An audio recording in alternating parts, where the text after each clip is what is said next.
राष्ट्रवादी काँग्रेस अजितदादा गटात सध्या सुरू असलेल्या नाराजी नाट्याच्या पार्श्वभूमीवर एक महत्त्वाची माहिती समोर आली आहे। सुनेत्रा पवारांनी राष्ट्रवादी काँग्रेसची सूत्र हाती घेतल्यानंतर सुनील तटकरे आणि प्रफुल्ल पटेल या दोघांना पक्षातून साइडलाईन करण्यात आल्याची जोरदार चर्चा सुरू आहे। राष्ट्रवादी काँग्रेसच्या नव्या पदाधिकाऱ्यांच्या यादीतून प्रफुल्ल पटेलांना डच्चू देण्यात आल्याची चर्चा होतीये, तर सुनील तटकरेंचाही प्रदेशाध्यक्ष म्हणून उल्लेख टाळण्यात आला होता। सुनेत्रा पवारांची या दोन्ही नेत्यांवर खप्पामर्जी झाल्याची कुजबूज राजकीय वर्तुळात रंगली आहे।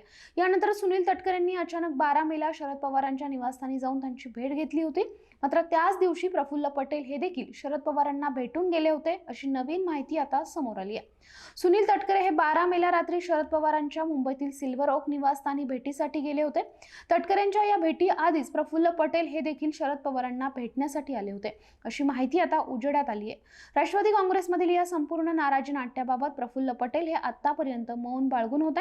मात्र त्यांनी 12 मेला शरद पवारांची भेट घेतल्यानं दोन्ही राष्ट्रवादी काँग्रेसच्या गोटात काहीतरी वेगळ्याच हालचाली सुरू आहेत का, असा प्रश्न उपस्थित होतोय।